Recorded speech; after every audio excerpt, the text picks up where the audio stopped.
তো বন্ধুরা, দীপালি কিচেন থেকে বলছি। আজকে অনেক দেরি হয়ে গেছে, যেহেতু আজকে আমরা ডাক্তারের কাছে গিয়েছিলাম। ডাক্তার দেখিয়ে ফিরতে অনেক বেলা হয়ে গেছে, তাই আর রান্নার ভিডিওটাকে দেখাইনি। তা আমরা আজকে কি কি দিয়ে খাওয়া দাওয়া করছি দেখে নিন।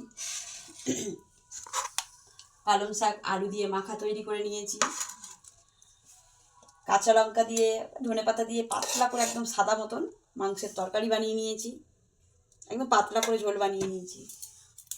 আর এটাতে গোবিন্দভোগের চাল মাছের মাথা দিয়ে মুড়ি ঘন্ট বানিয়েছি। এই মুড়ি ঘন্টর ভিডিও যদি আপনারা দেখতে চান তাহলে আমাকে জানাবেন, তাহলে আমি ভিডিও করে আপনাদেরকে দেখিয়ে দেব। তো বন্ধুরা দেখুন, আমরা এবার সব খেতে বসবো। অলরেডি আমার বাবার খিদে পেয়ে গেছে, ও খেতে বসে গেছে। তা বন্ধুরা, আমরা এই মেনু দিয়ে আজকে খাওয়া দাওয়া করবো। যদি ভিডিওটা ভালো লেগে থাকে তাহলে ছোট্ট একটা লাইক কমেন্ট শেয়ার এবং সাবস্ক্রাইব করে আমার পাশে থাকবেন।